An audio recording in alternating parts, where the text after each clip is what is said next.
still believe saturated fat and cholesterol cause heart disease and it's bad for you? Well, after this, hopefully you don't believe it anymore. It's baloney, and I'm going to use modern day studies to prove my point. Cochrane collaboration, this is 2020 study. By the way, they're the best to look at if you want an accurate study. What was the conclusion? The conclusion was people who reduced their saturated fat intake were just as likely to from a heart attack. Okay, this video from Dr. Pompa is all about science. He's showing us citations to support his views. So let's start by looking at the first citation that he provides. Looking solely at the abstract of the study, included long-term trials suggested that reducing dietary saturated fat reduced the risk of combined cardiovascular events by 17%.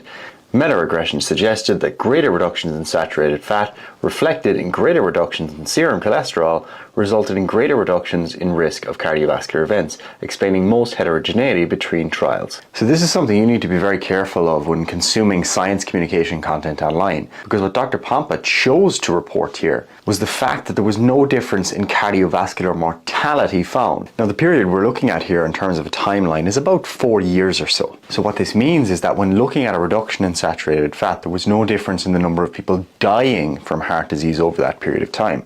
But significant cardiovascular events, including heart attacks, strokes, angina, heart failure, and other interventional procedures, are not just of concern because of death, they're of concern because of the impact they have on your quality of life. Also, when we're making nutrition guidelines, we're not just saying to Timmy, who's 35, to limit your saturated fat so you won't die of heart disease in the next 4 years.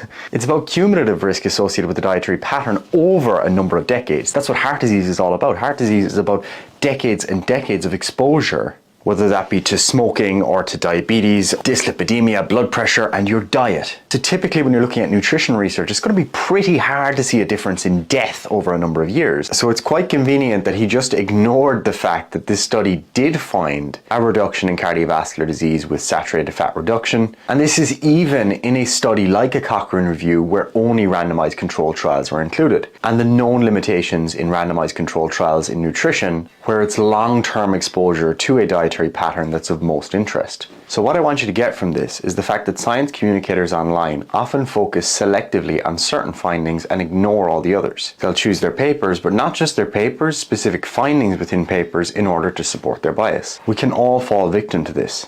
And if you want more context on this video and more examples where he walks through other studies and selectively reports or misrepresents the findings, you can click the link in my bio to an article in which I run through this video in full with a comprehensive science-based breakdown.